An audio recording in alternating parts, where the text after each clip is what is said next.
Thank you for staying with us. You are still watching E Central. Before the break, we brought you the biggest stories. Now we're going to get into our hot topic conversation. Storytelling is the heart of filmmaking. Beyond visuals and sound, it is the story that connects the audience to the character, evokes emotions, and sends a message that could shape society. Joining us to discuss the importance of storytelling is popular actor and content creator Victor Ukubi-Owadu. Victor, thanks so much for being a part of the show. Good afternoon, guys. Thank you for having me. I want to ask this because I do think it's important, but how important is storytelling to you as an actor and a content creator? Because some people would say it's mostly just trendy storylines or, in fact, about making the money. But in film, how important do you think storytelling is? Well, I think storytelling is it is very, very important, no doubt, because there's a lot to it. I mean, it represents the present, it represents the past, it represents the future. And what storytelling, at least how important it is the fact that, look, we have come, over time, we've passed through histories, we've passed through ages, and a lot of these things have been documented as either stories or histories. And of course, if you add up everything, it still boils down on storytelling. So it is very, very important, very, very, very important.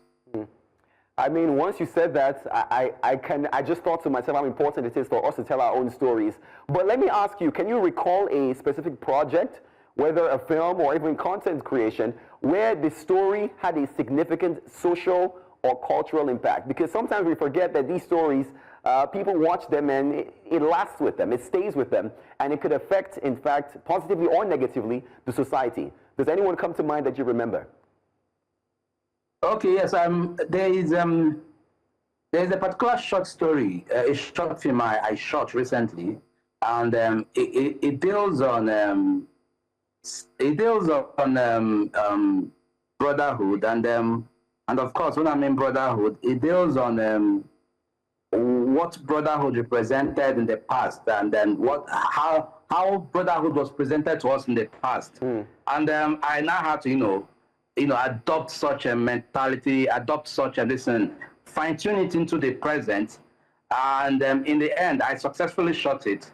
But it's the funny thing that I have not been able to at least put it out there. But one very significant thing about that story is the fact that if a lot of people end up watching it today, at least it will remind them of certain things about the past, and certain ideal things about the past that has to do with culture, that has to do with culture, tradition, and a couple of other things. And I sincerely believe that by the time one or two people watches it, or everyone that watches it, I think they can always reflect to the past that, look, this thing deals with our past. So basically, that's just what I think it is.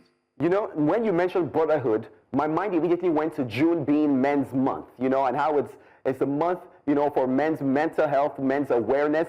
And when you talked about brotherhood, my mind went there, and the importance of being able to tell a story like that. What do you think people will take away when stories are well told, especially around brotherhood, for instance? If you say brotherhood between man and man, how important do you think that is, that more people know, are more conscious about men's relationships? Basically, I think brotherhood, referring to brotherhood, I'm actually trying to bring it from how we were raised as boys over time, and the kind of how we expressed respect, love for each other in the past, and then comparing it to the present, and how we look beyond hatred, and then a couple of other things, you understand? So that is the angle I was actually addressing when it comes to brotherhood. Because in as much as we know, fine, in as much as the present society, yes, there's still that element of love among siblings, about brothers, about among friends, that can be described as brotherhood. But it is still far-fetched from what used to have in the past, when trust over in the past is well cherished, you understand, compared to what it is right now. So basically, that is the angle I was actually trying to bring it from. know, as an actor, I want to ask you this because, I mean, you are a popular actor. Do you mostly choose roles or content that contributes to pushing these narratives? Because people would say that most times now what we see is either explicit content, you know, things that are pushing, you know, not as much storytelling that would impact the society as we'd like. So generally as an actor, do you think that you deliberately look for these kind of roles that you believe will push narratives that will benefit the society? Well, every storyteller will tell you that, look, that their stories has an impact or has a message to tell in the society. And of course, let us just accept it from their angles. But the reality is this: for someone like me, looking at the society we live right now, everything that happens around us tends to reflect what the society is, tends to reflect what probably must have happened in the past, or tends to reflect what is happening to someone elsewhere. You understand? So basically, I see it as a reflection of life, basically. And when you talk about reflection of life, it still revolves around storytelling. Yeah. You understand? I mean, someone out there can be able to relate to it and look that he knows about this particular event that happened to someone. Basically, that's storytelling to us. You understand? So you can look at it from different angles. And then when it comes to also choosing what I do, I mean, I look at your story. If it is interesting enough, I settle for it. But if it is not, I mean, I'll tell you, look, I cannot deal with it. I cannot, you know, accept this role. So basically, that is how I personally make my choices. You know, I want to ask you a little about this new generation that we're in. You know, I want to say, judging by the generation, you know, social media, do you think that it's easier now to tell these stories? It's easier, you know, to talk about these, whether social conscious issues, or would you say that it's even harder now? And the public are very, you know, the way they pick what they want to watch. Some people would say people settle more now for comedic things, you know, and not necessarily things that speak to change. Do you think that it's different now in this generation than it was many years ago? I think when it comes to every individual, you have your own genre of mentality. You have a way you reason. Okay, some generations will look at, you know, recreating histories, recreating stories that will have great impacts in the society. Why some will look at it from the perspective of the present reality. Why some will come up with fictional ideas and all that. So, but the thing is, I think when it comes to storyline, I think the most important thing is, no matter how you're telling your story, from whatever angle you're telling your story, I want to believe that there's someone somewhere that is perhaps that can actually identify with that story you're telling.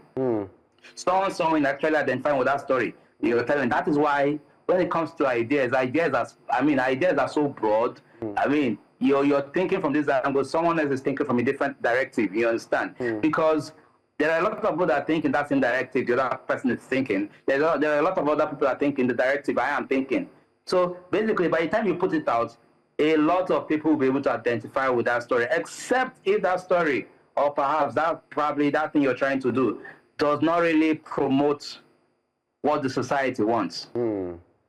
Except that. But on a general context, I want to believe that everybody that is putting out something in your own level of IQ, I mean, I want to believe that there are a few people that will be able to identify with it. Yeah. I must agree. Being able to relate to the story definitely makes it a lot more interesting. People can learn from it, and it also means success. But, you know, I was having a conversation recently, and someone talked about how back in the days, there were a lot of movies that talked about maybe family planning, child abuse, you know, even HIV, sickle cell, these conversations that haven't gone away. But some would say that now these forms of storytelling, these forms of storyline, they're nowhere to be found anymore. What do you think about that? This is what I think about it. One, as I said earlier, our genre of mentality differs. I totally understand the angle you're coming from. Stories that identifies problems, that look at societal issues. You understand, deep societal issues. But to tell the truth, I mean, you don't expect everybody to think in the same line of direction. You understand? I mean, there are people who are deep in thought when it comes to creating stories. There are people who just think on the surface. There are people who just feel, okay, let me randomly come up with something. You understand? But in the end, for every individual I've just mentioned, and for every story they create, you understand, there's still someone that will be able to identify with such story. And like, come to think of it, you've just mentioned a few things. I mean, I might decide to say, okay, let me focus on child molestation, or perhaps let me focus on child labor and all that. You know, so something that affects the society. The question you ask yourself is, how many people are willing? How many people will be so interested in my own storyline? It is only people who are either affected by it, or people who understand what the society is, or how bad that particular issue is in the society. They'll be able to identify with it. But for some individuals who feel, it don't concern me, okay, fine. They also have their own thoughts, their own sense of directive. Yeah, how they think. So that is just it. That is why the issue about storytelling is so vast. It come up with it in any way, as long as the society will end up accepting it. I mean, that is just it. Let me ask you what forms of stories, besides, of course, brotherhood you talked about, that you're hoping to see, come to light.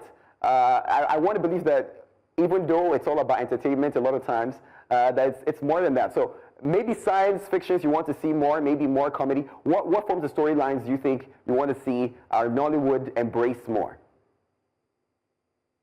See, to tell you the truth, I'm a realist. I'm a realist. I like deep stories. I like stories that are deep in thoughts, that are deep in meaning. I like storylines. I keep telling people this. I don't know. I'm a big. I mean, in my own line of thought is different. This is what I'm trying to drive at. One, I am this kind of individual that is so original with what I would want to do. I leave my story open for you to think. You understand? So I leave my story open for you to think.